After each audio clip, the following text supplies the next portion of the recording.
Let's look at adding a single jet holder which provides a single overspray jet to a Gardiner gooseneck and brush.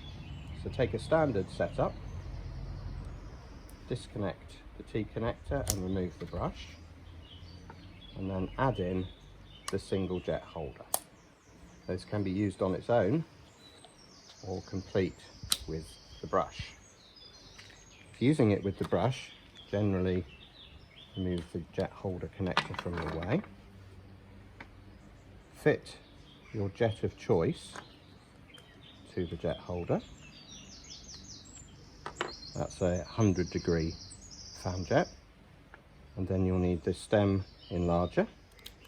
And this will allow your gooseneck hose to connect to the single jet holder.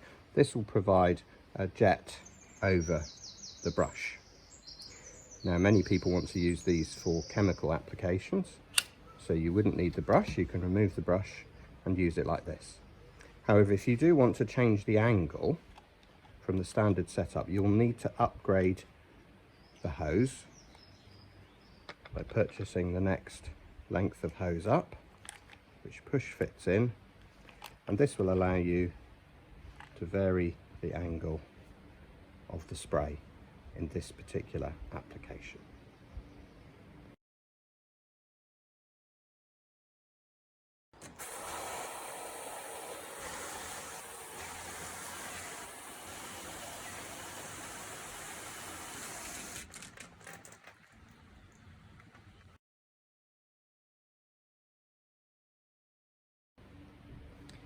You can also raise the level of this jet, which might be useful if using when connected to a brush to get the jet well above the bristles.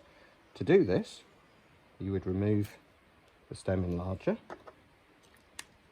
undo and remove the jet capsule, and then lock in one of our extender bars. This is the shorter extender bar. You can refit the jet capsule and then push back in the stem enlarger, and you've now set this up so that the fan jet is much higher above the brush.